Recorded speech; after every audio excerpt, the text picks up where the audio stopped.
So now, a couple things. Here's our offense. So let's say they give us a true 2-by-2. Okay. What we got to understand is that when you're playing a safety position, one, you don't necessarily need to know what the run fit is in cover two. Okay. Okay. Why do I say that? So normally, corner, say that's your sham. Here's your end in a five technique. So a five is basically head up over the tackle. You probably have a nose here, which is a one, which is basically in between in the A gap. You have a three technique with your tackle, which is basically outside shade or B gap of the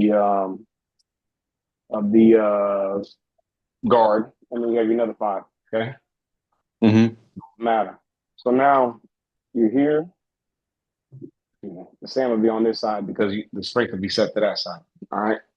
All There'll right. be my strong safety. My strong safety always go to the strength. Free safety always go away from the strength. So now my mic. So now I have an end playing this. I have a tackle playing the B. I got a nose playing the A. I got another tackle playing the B or A, depending on how they move it. That means there's an open A gap here. There's an open B gap here, or possibly an open C gap, depending on what we give that end. All right. So let's assume that the end is going to crash. Okay. So now Okay. my mic has to play the strong side A. My wheel has to line up in the apex. All right. Mm-hmm. You see this clearly? Yeah, I can see this clearly. You know what the apex is? Remind me. Okay. Apex. This is the apex. It's between the end man on the line of scrimmage and the nearest threat, receiving threat. The apex is you're Oh, I sitting got in the that. in the middle, in between those two. Mm-hmm. Okay. That's the apex. All right. All Now, right. when you're playing the free safety in cover two, you have no run responsibility because you're a deep half. You're a deep half. Okay. Now, the corners are responsible for the run in cover two. Everybody's going to say, what are you talking about? That's nonsense. No, it's not. So that gives me one, two, three, four down linemen. One, two, three guys in the box. It gives me a seven-man box, correct? Correct. If they run any type of outside zone action, How boom, they contain. I am now the force defender in the run. Why am Mm-hmm. I the force defender? Because I'm the flat defender. I'm the flat Correct. defender at the corner. Okay. So now, what coaches are going to teach you at the safety position, cover two, is they're going to teach you to read number two to number one. Okay. This is the biggest debate, and this is where people get online. They call me stupid online, right? Because I don't know what I'm talking about. But Right. as a safety position, at the safety position, you need to read one to two. Why does that matter? Because this guy right here is going to determine your drop at safety. Okay. So remember, at the free safety, are we involved in the run game? No, sir, we're not. Or not? If it gets to us, that means these dudes ain't do their job. Okay. So Okay. number one gives me an outside release at the safety spot. That means I have to widen my drop. Okay.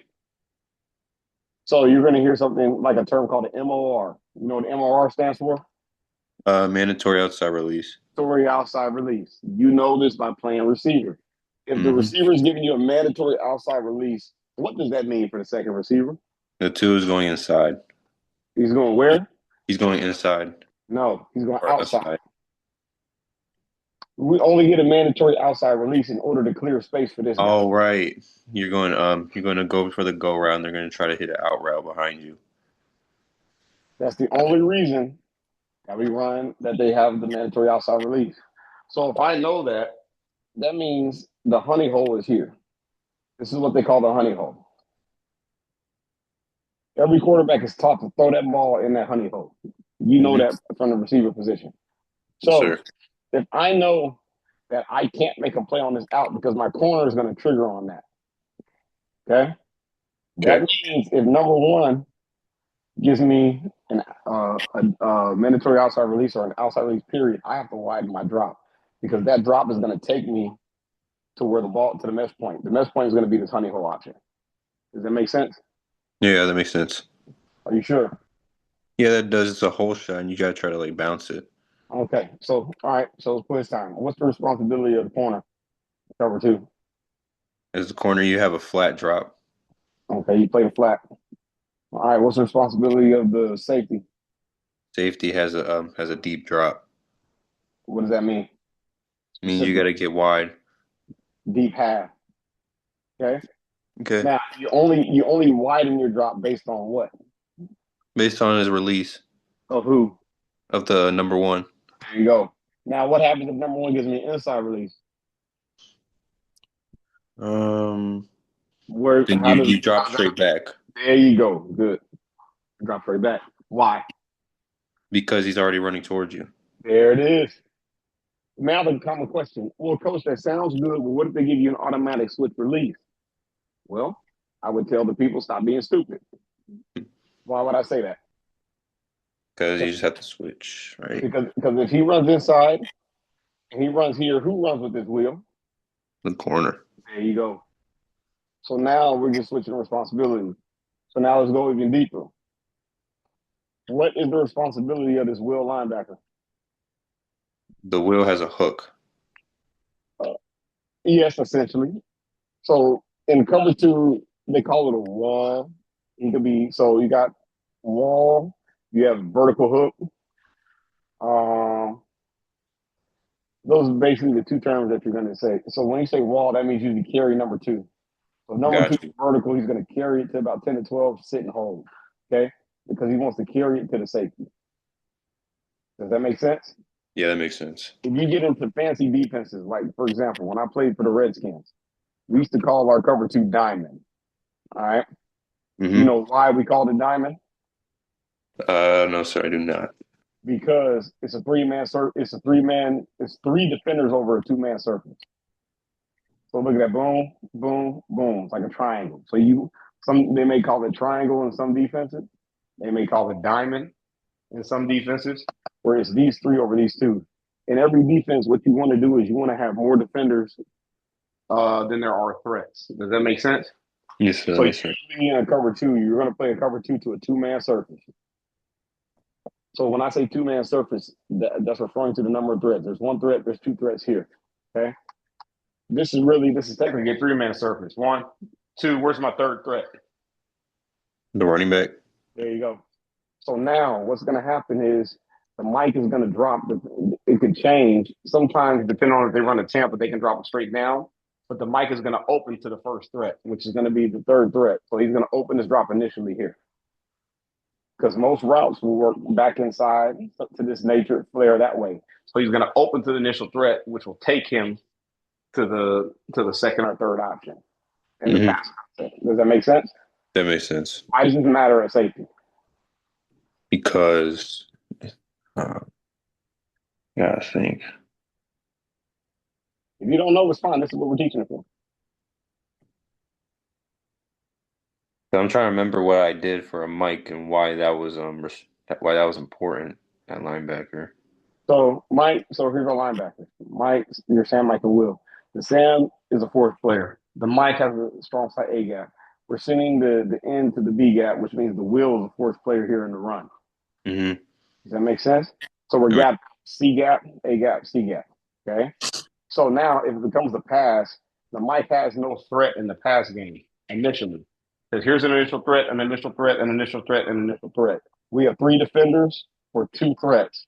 Right now, we have three defenders for two threats, but there's an extra threat, which means we have to gain another pass defender if that threat leaves the backfield. So, what if he flares? Okay. That means we have, Mm-hmm. okay. What if he comes in and he leaks like a screen? That means we have to push. Okay. So Okay. you have to have, so that creates four defenders for three receiving threats. Does that make sense? Yeah, that makes sense. Okay. So now he has to play run first. They got to play run first. But once they recognize pass, then we got to get to our zone drops. Make sense? It makes sense. The reason why that's important as a safety is because when you're playing a cover two drop, you see everything. Depth is your friend at safety. Depth is key. That allows you to see everything. But in order to gain depth, we first have to be smart and we have to understand what our first key is. So our first key is number one. That is our first key. Because number one is going to tell us and determine our drop.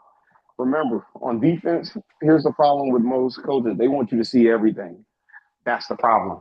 Because if Hmm. you see everything, you see nothing. If you see one thing, you know everything. Make sense? Hmm. If I know that he's giving me inside release, I know I can drop back. If I know that he's giving me an outside release, I know that I can widen out. I know that if he's giving me an outside release, that 99% of the time, here comes number two outside. Meaning they want some type of hole shot. If they're giving me an inside release, that means they're trying to manipulate me. Make sense? That makes sense. Okay. So by seeing one thing, we see everything. By seeing one thing, we see everything. Say that back for me. By seeing one thing, we see what? Everything. Okay. That's the key to cover three. Now, coach, what happens if they motion? They motion, they go to trips. I can really no longer play cover two. Hmm.